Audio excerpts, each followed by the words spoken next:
true leaders take responsibility, but poor leaders blame everyone and everything else. They blame the people they lead. They even blame the tools they are given instead of sharpening them. Coming up,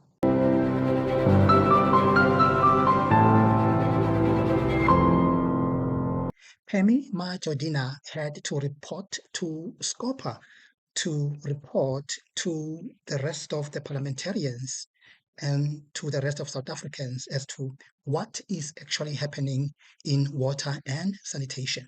As you guys might know that South Africa is facing a serious water crisis, and it seems to be a problem that is persisting since the donkey years.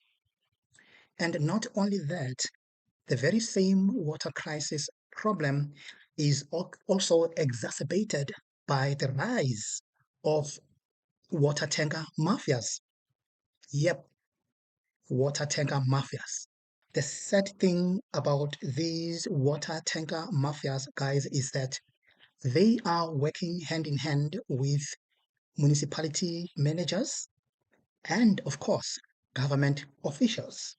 They are working hand in hand to sabotage and to break down the government water infrastructure to create a water demand so that the tanker mafias will supply that demand.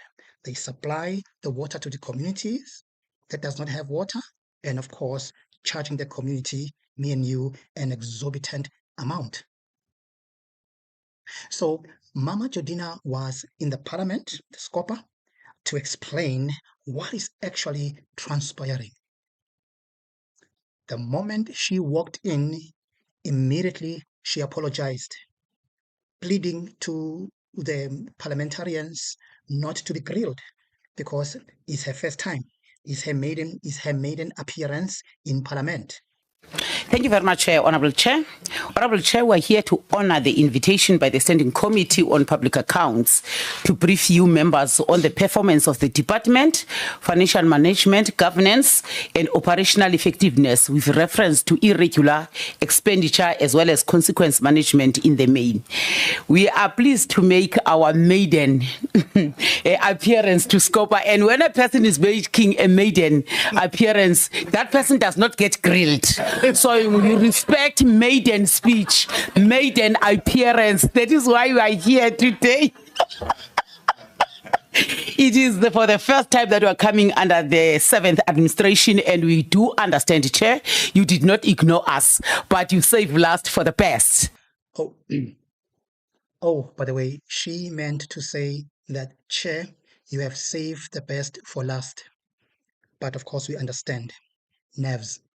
She was a nervous wreck. As the ministry and the department, we look forward to robust but mutual rewarding engagement through this term, this 7th term. Chair, just briefly to say, every time there's no water in village A, street A, township A, people think that is Department of Water and Sanitation. It's like when the baker, it has not baked the bread well, you blame the wheat grower. So water has a value chain.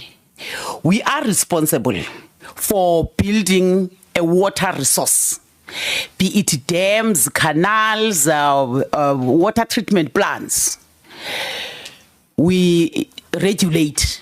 But when it comes to reticulation of water and provision of water, is a different mandate altogether that is in the local government. I do know that every day, Chair, I respond not to less than 20 questions from honourable members across all parties. There is no water in my village, there is no water here. And the response is one that there are constitutional imperatives in terms of a separation of powers. We can go up to this extent.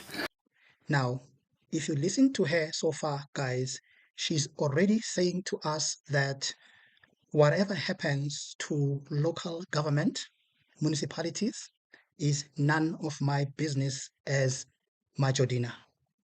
She's already off the hook. This department chair and honorable members have recently convened a water and sanitation indaba, and the purpose of that was to bring together the entire water sector to say there is a looming crisis of water. And every time chair always say there is crisis, there is no crisis. When it comes to bulk water supply, we do have, but when it comes to the access of water to be accessed through the taps, there is a challenge in that. So I will just do a helicopter view. Amongst those resolutions of the water and sanitation indaba was that we want to ensure that we increase investment through financing options and ensuring financial sustainability, especially in municipalities. Municipalities are unable to collect revenue, but if they do collect revenue, they use it for something else. They don't ring-fence water sales to be able to maintain the water infrastructure, because our challenge is there where the water infrastructure has totally collapsed, but also the technical capacity and skills of municipalities. In the past, when we started with local government, we had about 84.6% of engineers at a local government level. But as I speak now, we are sitting at about 6.4 engineers. So the positions are filled, but filled with wrong people. Positions are filled with rogue people, and you are not, and you know that, ne? And you're not doing anything about it, because no. There are legislations and there's a constitution that governs local government, so I can't intervene. You know all these facts, but you're not doing anything about them because it's none of your business. And you are coming to Parliament to tell us there are these problems that are existing, but you're not telling us what you have done about those problems. Honorable members, in terms of the mandate of the department, as I said, that we deliver the bulk supply, and the water balance in the country is fairly good. Municipalities have executive authorities. That is why they are water service authorities. We are not. Other municipalities are both water service authority and water service providers, and that is why we're bringing reforms, that there must be separation of powers. We cannot be a service authority as well as a service provider. We give financial support to all municipalities based on their application. We have water services infrastructure grant called WISIG, as well as the regional bulk water infrastructure grant. Well, she says they give money to all the municipalities based on the municipalities' application for that money. How can you just send money to municipality without having to follow up to see how is that money spent? I'm challenging this point of her when she speaks as if like municipality is a separate entity. It's more like the national government cannot intervene to check the performance of the municipality. Because she says there are legislations, there are laws that stops the national government from intervening. Yet the very same national government send money to the municipality, and the national government doesn't follow up to see how is that money being spent. Really?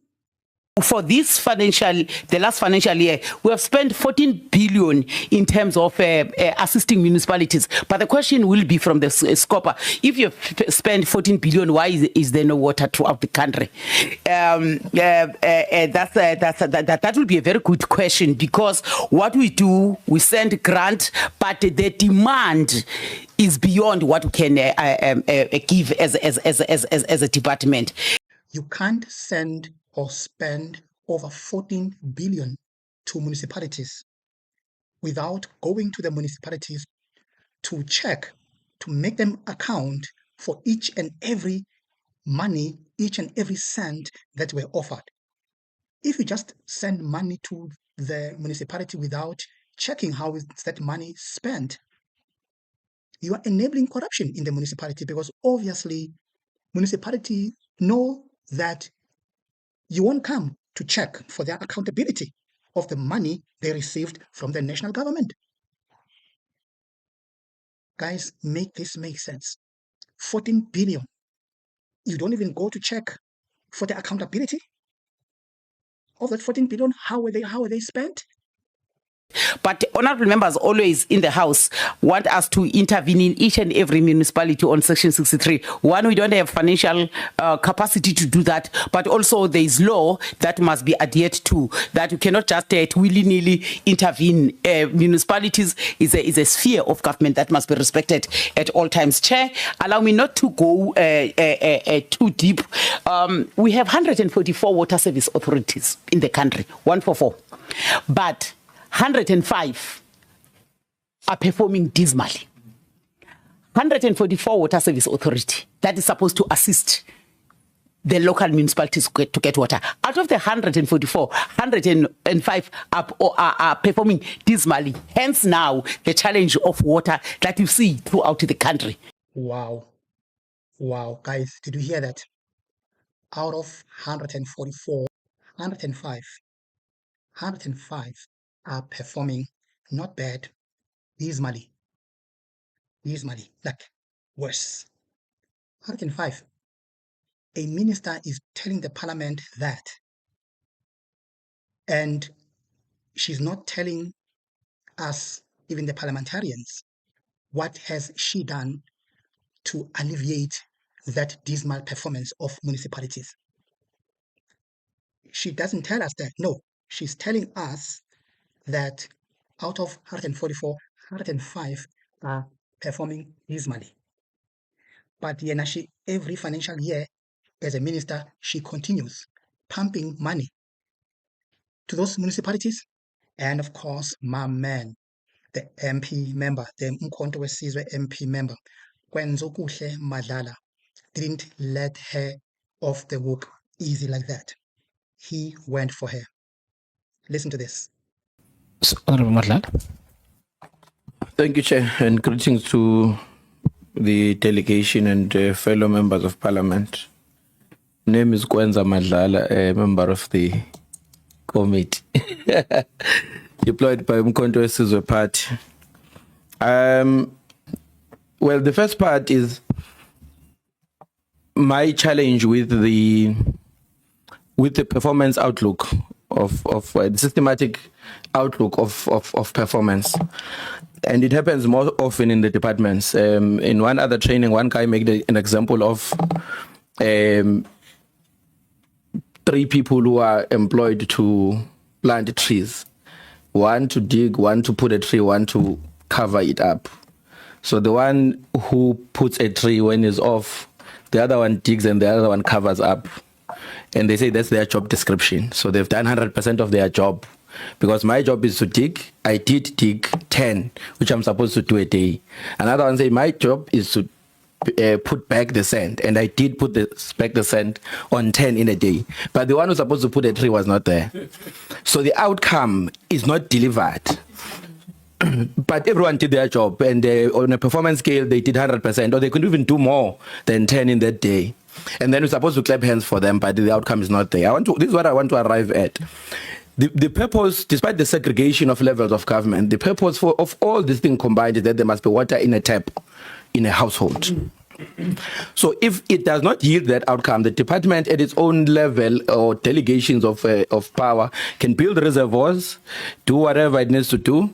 But if the municipality and the pipes are not working and there's no water there, it is a problem because the outcome is not delivered. So at a strategic level or at a background level, the department then should have interventions with the municipalities, a coordinated effort to ensure that ultimately, whilst we do our part, but we ensure that the deliverable is achieved. And as a result, from a person, because this process is also not just about us engaging with departments, but about the people at home also who are interested in these things. So when the water department is meeting with the committee, one of the questions that I would have, or that the people I think would want to hear, is when do we expect an endless flow of water, an uninterrupted flow of water into the taps? It may not be a responsibility of the department, but the department in its coordinated approach as government, as one government, must be able to provide that response. And that response must be the same that will be provided by local government in a different platform. Because these are all departments under one government.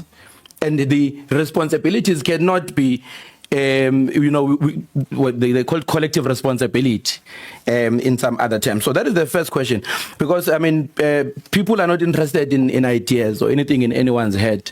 They just want to see water in the pipes, in their taps. And I'm from KZN, I'm from Port Shepstone and also in Durban. For 4 to 6 years, just yesterday I was at home.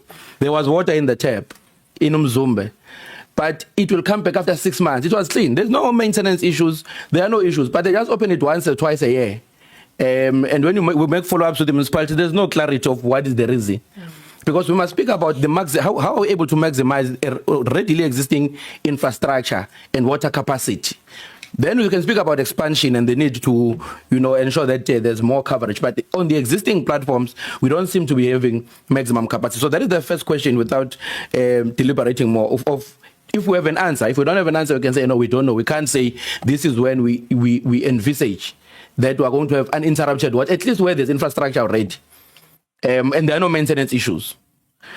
The second issue relates to the water tanker mafias. SIU was here, and they said to me, when I asked them about this issue, they said they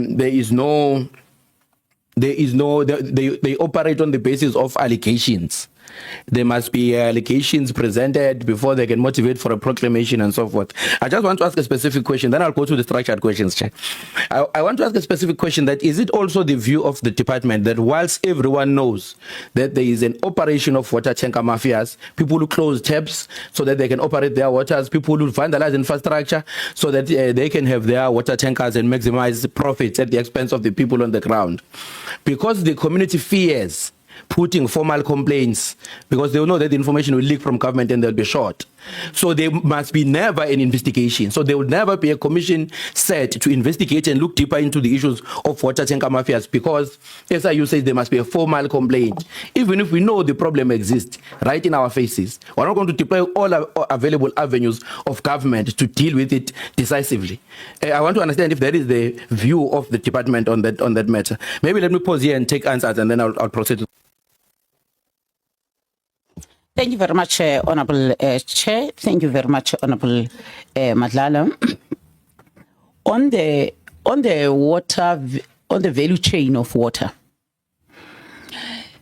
it sounds as if one is shifting responsibility when we say we can play our role up to where this your second person was taking the soil back to dig that hole. That person could not plant the tree because his mandate was not to plant the tree. That is where we are. The Department of Water and Sanitation has a role up to the water treatment plant. From the reservoir to the tap, that's a responsibility of another sphere. And it is enshrined there in the Constitution. That's exactly where I have a problem. She says municipality is a government sphere that is governed by laws where a national minister cannot just go in. Why not? Why not? Because when you do that, you allow municipalities to indulge in corruption because they know that there are some laws that prevent the minister from asking certain questions, especially pertaining money, because the same minister is the one who supplies this municipality with money and grants. Now, if there are some laws preventing the minister to inquire, to ask questions in municipalities, obviously corruption will rule and reign in the municipality. We cannot go to and crouch on the mandate of local government, which is supposed to provide water. What you are saying is true that there is interruptions in terms of water flow. There is a lack of reliability Hence, in Mzumbe, 2 days ago, you will get water, but without any explanation why there was no water for the past 2 years or so. Why is there no water today when there was water yesterday? That is operational, and it is operational within the municipality. We don't open taps, unfortunately. That's not that is not what is we are supposed to do. Water tankers. Yes, we share the same view with the SIU. SIU report and AG report were working together. When it comes to water tankers, one, as the DWS, we don't own any water tanker. We don't have water tankers as a DWS. The only few that we had, I think about 10, were bought during the COVID-19. They are assigned to Amatola so that they can make some interventions when they are doing maintenance. Otherwise, we don't have water tankers. We have advised municipalities to insource the water tankers. Already, eThekwini has started to insource water tankers. There are those reports, but no one wants to be a witness in terms of assisting with full information. They see these things happening where they are, but people live in fear. They don't report such. And if there is no detail in terms of reporting that on such and such a date I saw this car, their registration number, SIU and any other law enforcement agency cannot do anything. Yep, we are on our own. Wow. I hope you South Africans will remember this, what we heard today, when the voting time has arrived. What do you think? Let me hear your comment below. And of course, if you're coming for the first time, don't forget to like, share, and subscribe.